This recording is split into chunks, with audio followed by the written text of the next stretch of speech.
K. Morris, and you are about to embark on the next Pioneer Knowledge Services Because You Need to Know, a digital resource for you to listen to folks share their experience and knowledge around the field of knowledge management and nonprofit work.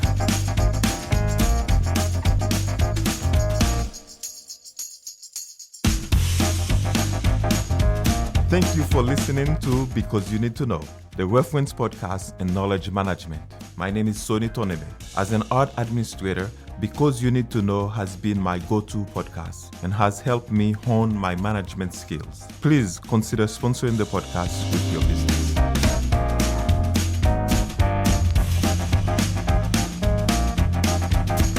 Hej, jag heter Dawn. Jag bor i Höllviken, Sverige, men just nu sitter jag i Köpenhamn. Hi, my name is Dawn Brushammar. I live in Höllviken, Sweden, but I'm currently sitting in an old brewery building in Copenhagen, Denmark. The most interesting thing near me is the Øresund Bridge, which I can see a tiny sliver of from my home, see entirely from my office in Malmö, Sweden, and I cross it several times a week heading to my company's head office where I am now. It's an 8-kilometer bridge and a 4-kilometer tunnel combination that connects Sweden and Denmark, and it is amazing. For people who don't do kilometers, that's 5-mile bridge and a 2.5-mile tunnel. It opened in the year 2000, and it completely changed the region. I absolutely love working with knowledge management, which is what I have done in one capacity or another across about 25 years and several transatlantic moves. I currently work at Implement Consulting Group, a consulting company with Danish roots, and I'm starting and leading their knowledge management initiatives. I create value by bringing order to chaos, or at least creating more organized chaos. The best advice I have ever received was to always assume benevolent intent in others. I approach each interaction as if the only thing the other party wants is the best outcome in the situation. And I try not to assign preconceived motives to people. I learned this at a leadership course when I worked at McKinsey & Company, and I try to apply it consistently. It changes both one's approach and mood. Wow. That's like the absolute easiest that I've ever heard somebody do this. Well, I have it in large font on a wall. So. Plus, it's interesting. Right. This bridge is very interesting. Gotcha. How does knowledge management and library skills come together? Right. So I think that librarians are the perfect people to do knowledge management. When I think about knowledge management within a company, the user views you're going to look at and what people need is very similar to when somebody comes to you at a reference desk in a library, right? You need to figure out what they actually want and meet their needs with what you have available and make sure everything's organized to find it. Well, sure. That always helps. In that paradigm you just described, you're saying the workforce recognizes knowledge management as a reference library. In some respects, it's not quite as transactional. I think it's a lot more about connecting people as well. But all right. Tell me more about that. Yeah, I think the most important thing in knowledge management is connecting the right people to each other and not just documents. Like in my current job, I'm trying to set up a system, but it's more a system for connecting people than just putting technology on top of the documents, right? All right. What comes first when you're standing up KM? People, process, or technology? People and the culture. Trying to figure out how it works in this new environment and not trying to impose structure on them that they're not used to. Wait a minute now. You're saying you're going to go to your people first and find out what they need? Of course. Isn't that the main? You give me that look like, well, yeah, that's the way we do things. Well, everything starts with people. And especially in this company I'm at now, a big part of our culture is developing the best people and making the best workplace. So, wow. What's the retention rate of your organization? Does anybody ever leave? It's very high. We have very low churn. I don't have the actual statistic in front of me, but people stick around here for a long time, and those that leave usually come back. Interesting. So what's the sweet spot that culture figured out that makes it so good? The company was it's founded on two principles, really, that 33% of change projects actually succeed only. We realized that. And then only 14% of people are fully engaged in their job. Ooh. So this company is trying to see how those are correlated and make it also the best place for people, not just the best project management or implementation place. Are you saying that your organization decided to create a KM operation based off those two findings? Well, they decided to create this company based off those two findings and use those as guiding principles. And now, growing over 20% per year, this company that started 25 or so years ago with a few people is now almost 1,500 people. So it's been growing organically, but there need to be some sort of knowledge management structures and procedures put in place now. So that's why I'm here. Oh, that's awesome. So how did you get into that opportunity? Yeah, so connections, that's always how it works, right? No, I was working for McKinsey & Company at the time here in Scandinavia. So I live in Sweden for the Copenhagen office.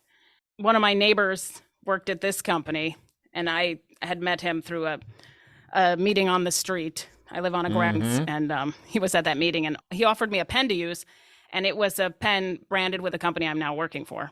And I said, I don't want your pen. I work at McKinsey. It's a competitor. I was just joking, of course. I wasn't really that snobby about it. Then he said, oh, what do you do there? And I explained. And he said, we really need that. And then fast forward 6 or 7 years, and I was looking for a new opportunity. And I reached out and said, do you guys still need some knowledge management help? And lo and behold, they did. So boom, come on in, have a seat. Here's your desk. Yeah, thanks. No, I think it was a more involved process than that. But I think that they needed to convince people that it was the right time and I was the right person, et cetera. But yeah, I've been here about 5.5 months. 5.5 months. Ooh. So are you in the consumption phase of trying to find your way, or is it pretty straightforward? And I ask that because you kind of said something about chaos. So yeah, I wouldn't say it's chaotic here, but it's a very unique culture. We have some principles like find your own way, choose your own leader. People are encouraged to follow whatever ideas they have. Wait a minute. You're just saying they hire people and they say, hey, go figure it out. Go make your own chain of command. Find your leader. What are you saying? Well, it's based on the principle that leaders emerge. So you will find someone that you find inspiring, and then that will be the person that you choose to follow. We don't appoint leaders here. They emerge because people want them to lead them. Wow, that is pretty organic. So that is very organic. I mean, just in plain biology, it just sounds pretty organic. Right. Yeah. It's not what I'm used to. Well, I would have to say it's probably what 98% of the planet is not used to. Yeah. So how do we get more of that? How do we get organizations to listen to that? I don't know.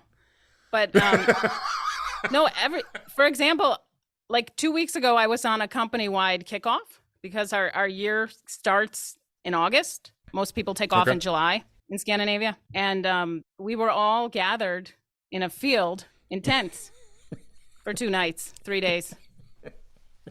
So it's not something I generally saw in the New York corporate world. Well, I would have to assume, in just knowing the United States, it sounds like that organizational structure would only exist maybe in California. But yeah, it's an interesting concept. Well, we do have a small office in North Carolina that opened. Oh, very nice. Yeah. We are growing worldwide. We have 11 offices in 6 countries, but that's our first U.S. office. What's the essence of what you do then? What's the organization all about? It's really about helping people in its essence. It's a consulting firm, right? We help people with change projects. We have many different areas that we work in. So strategy, transformation, growth and innovation, operations and efficiency, digitalization and IT, leadership and change, and then a big focus on sustainability as well. So is your structure of knowledge management an internal facing structure, or is this something that also will be offered? So right now I'm just trying to do it internally, but I assume that if I'm successful and I come up with some solutions and frameworks that we can also offer it to our clients in the future, hopefully. Do you see any difference now that you're kind of looking at the globe as your customer? Is there any region? Is there, in the scope of what you guys offer and operate around, is there certain regions that are more ready for what you offer versus others around the globe? Generally, our growth has been in Scandinavia, but we're really expanding into Germany. That's been a big growth area for us. And I think that, we could expand anywhere in the world. I think we have a unique offering. Well, is it similar to McKinsey?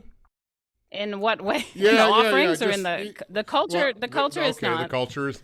The scale is not. Well, it sounds like this place is a heck of a lot more fun to work at than Mackenzie, but go ahead. I just No comment on that. But McKinsey has, I think they're up to about 40,000 employees at this point, right? So they're spending. I just got the latest figures, estimates $750 million US a year on knowledge management, thought leadership, publishing, etc. Wow. So, and here we're closing in on 1,500 employees. Yeah. So it's a much different scale. At McKinsey, I was leading a global knowledge operations team that was part of an already established knowledge management infrastructure. Mm-hmm. And here, there's been some attempts at knowledge management, but this is the first real formalized attempt to get a handle on it. We've talked about organizational structures and especially your unique operating structure you're in now, but I want to go back to something we had originally talked about, why you believe librarians are just the perfect KMers. What's that skill set that you really need to work well in KM, do you think? As I mentioned before, one of the main things is just understanding user needs, understanding information-seeking behavior, right? So we need to figure out what people want when they need it, maybe what they don't even know that they need ahead of time. So we get the right view on that. Mm-hmm. Then also just the skills of organizing. These are skills that you learn if you're a librarian, but also possibly you had innately, and that's why you pursued that career path. Mm-hmm. For example, I've done everything from databases to organizing people's closets over my career. So it's all the same skill. It's the same skill, but applied in different areas. What's more important, a taxonomy or an ontology? Well, taxonomy is the basis of everything, right? You've got to have the right categories there. Ontology, also good to have if you're talking about concepts, but like here I'm looking at fixing the master data so that we can build things on top of it. I really think just nailing down taxonomy is the most important. For me at this point, anyway. You bring up a good point because you basically just said, until you get that foundation, there's no going forward. That's your first brick in place in the foundation. You've got to have that first. Right. Garbage in, garbage out. You can put the fanciest system on top of the data, but if the data is not sorted, it's not going to provide the results. That's interesting. You're saying that you have to come up with a schema that compartmentalizes and categorizes and creates this taxonomy. Is this going to be something that's community built? And I ask that because it's just curious. With your current organization, are you going to have like 10 stakeholders come in to help you figure that out, or is it up to you? Well, I would think that I would want to involve the experts, right? Yeah. So I'm not an expert on every area that we work in. I may be an expert in organizing knowledge and information, but I need to talk to the people who are actually close to that work and that information, who know what the universe actually looks like in their area. In conjunction with that effort, are you going to have to build a glossary, or do you already have a glossary? I don't have a glossary, no. Yeah, I'll have to have definitions for everything to understand it, and synonyms related terms. Yes, exactly. I'm glad you're bringing all this up because I think a lot of listeners don't really see that as a key ingredient and understand that if you don't involve your population you serve, you're never going to hit the mark with any of this work. But in conjunction with the taxonomy, you've got word headers or word categories. Then you have to define the words. And yet again, that's a community build. But I think a lot of organizations miss that opportunity by not even having a glossary. Right. And that just made me think of one example of that. I was just talking today with someone about experts, right? Expertise, locating experts. What is an expert? Yeah, exactly. Is an expert someone who did some work on this in the past, someone who went to school for this, someone who somebody else said, hey, you know a lot about this topic. You're an expert. Even using the word expertise when building a people finder is a little bit of a hot topic. Because someone could say, oh, I have a PhD in this, so does that make you an expert? Maybe. Or the opposite end of the coin. I have no formal training, but I've been doing this for 10 years and I'm pretty good at it. Well, you may be the expert. So what's the magic? What's the magic of doing knowledge management? The magic. You tell me the What do you mean, magic. the magic in the results, or No, just as you're whipping up the recipe to make this all work. well, the magic right now is that this hasn't been done here before. So I'm looking at a very unique challenge, and it's super exciting. But it's super exciting, but super complicated. Well, and it's got to be a little nerve-wracking because you're building the wheel, right? And everybody's looking at you. Okay, what are we doing? You're like, well, you may not have all the answers right at the moment, but it's kind of a fun gig because you're creating. Right. You are an artist in this. You are creating something that has not yet been there. But I will say that they are doing some of this. Otherwise, they wouldn't have survived this long. Okay. So I think that I just need to find the right people, and I'm starting to do that. Like the people who are naturally doing these All right. activities, but do not Yeah, have a title involving knowledge management or knowledge sharing. Because there's always those people within an organization who are doing this. Are just damn good communicators. Right.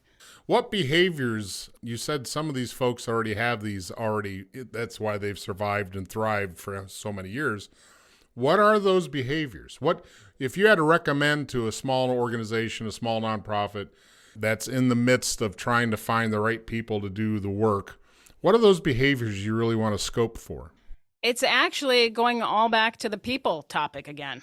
I think the most important thing is getting people who are connectors and seeing who to reach out to and establishing these type of informal networks within the company. Okay. It's all down to the people. I can build a system, but they're not like if I build some technological system that spits out experts or documents, if the culture's not there and the people aren't sharing, then it's not going to do anything. Where does that come from? How do you evaluate for folks trying to come in the door for a position to find that out? Behaviors. Is there a question on your interview sheet that you say, oh, I'm going to ask these 3 questions and I'm going to know who's my go-getter, my connector, my broker? I think you can just sense it through the other questions and how they react. I don't think there's a specific question you can ask for that. I think it might come out in examples they have from previous positions, right? You'll hear that they have those type of tendencies. I was just wondering if there's an actual Likert scale that we could just ask 5 questions and we'll automatically see, oh, that's the person right there. That's the one. No, I think if anybody had figured that out, they'd have the golden ticket, right? Yeah, they'd have that magic number. What is your definition of knowledge management? I guess it's just the process by which organizations gather, organize, share, incentivize sharing what they've done and what they know, like organization-wide, right? So it's a set of behaviors, Okay. maybe a system, but like I said, I don't want to put too much importance on the system, technological. It's also processes. It's sort of a culture, right? You need a culture that supports that people share their knowledge, so they're not gaining power by hoarding it. Give me some of those mantras or ethos your organization hold up there. What were some of those bullets that they prescribed is for your organization? Be your own leader. Be curious. Prototype, or I'm always prototyping. So we're trying things that may not have been done before to see if they work. So this sounds to me like the foundation of knowledge management. Yeah, I think it's a good fit, right? Yeah. But it's also by nature not very, I would say, constrained, categorized. When I first joined, I thought this might be almost too big of a challenge because you're in a culture where they don't want to be put in boxes. And then I'm coming in with some boxes potentially. Some boxes. You know, how do you come in? And I hate to say it, but it just, every time you talk about this work culture, all I could think of is like back in the 60s with a bunch of hippies, just like, hey, man, just do your thing, man. Come on, you can do it. No, it's not. It's not that extreme. I think it's just because I'm coming from a more structured, like American Wait a minute. setting. Well, you're the one that said you spent 2 days in a bunch of tents with these people. It's like, Right. But that's also part of the culture that everybody feels like we're one team, right? I think that will help with the knowledge sharing, that we have like this group ethos. well, it's one big community of practice, right? It's more community than it is organization. Right. In some ways. I mean, it just sounds more organic. Here again, I keep saying organic. It just sounds like an organic way to do things. And it has been. But as like this large growth year over year, we need to put some sort of organization in place around it. Exactly. Right. Yeah. Yeah. There's a certain level where you're going to have to break that mold and reformulate to adopt to the new scale, because scale's the test. Right. Right. Scaling is the absolute test to success. Well, it sounds like you've got your work cut out for you. What is going to be your biggest challenge? I think just getting some practical things put in place. I don't think I have to convince people that we need this. I actually did a first user survey, and it's like overwhelmingly positive about we create great knowledge. And then when we're talking about organizing or utilizing or accessing that knowledge, it's a much lower percentage of people who think we're doing a good job. The mandate is here. People are very excited. So I just need to harness that, figure out my own brand of knowledge management to fit this culture. I think you might be in the most envious position of any KMer anywhere at any time on the planet. Yeah, I'm pretty happy. Huh? So I need to step up to the challenge now. So the opposite of what I hear 74% of the people on the show is that they're trying to convince the culture. They're trying to convert the culture. They're trying, and it's this brick wall a lot of the time of trying to convert people over. And you just walked into the ocean and said, hey, I'm here. You got nothing but opportunity. Right. Well, one of the most important things in this type of position is having the top management buy-in. So the fact that they brought me in and said, we're doing this now. Yeah. No, so it's a signal to the whole organization that this is a priority. So. Yeah. So we've talked about the culture being the key. We've talked about the people being the key. We've talked about the taxonomy being one of the foundational pieces to what you need to have in place to go forward. Given those already talked about, what have we not talked about that's still missing? Maybe some of the more consulting-centric things, like we need to be able to reapply approaches, frameworks, so we're not reinventing the wheel over and over. So like in consulting, our product is our people and our knowledge, but also how we can apply what we've learned and continue to grow our institutional knowledge and reapply it so that other clients get the benefit of that as well. So are we talking about a business intelligence function and or just to, like you said, you don't want to lose what works. You want to make it available across the enterprise so it saves everybody else work. So you're talking about a formal procedural process, workflows, those sorts of things. But also, right? One paradox here is also that you don't want to create cookie cutter approach, because that's not what we're doing here at this company. So there's a fine line to walk there. So you don't want to just churn out the same approach for everyone, but you want to be able to take what you've learned and reapply it. Well, that sounds like that's going to be a challenge in itself, because people do rely on templates. People do rely on some procedural workflows to make things easier. But as you say, then it ends up being predictable, repeatable, and not very creative. You don't want to lose the creation side, but you want to bring some efficiency in the same breath. Right. And I also want to make sure that stuff is being shared across the organization, because I think that will lead to more innovation. And then we can have even better approaches and more unique offerings in the market. Well, thank you, Dawn. Thank you for being here. I want to hear more. I would love to have you back to hear how things are progressing. Anytime. Give me a last bit of wisdom from the mouth of Dawn. I can draw upon something Nick Milton has said. If knowledge is a garden, then knowledge management is gardening. It's a quote from Nick Milton. So I am trying to create the fertile soil for knowledge to grow here, and then we will tend to it. That is perfect. That's a beautiful way to end. Thank you, Dawn.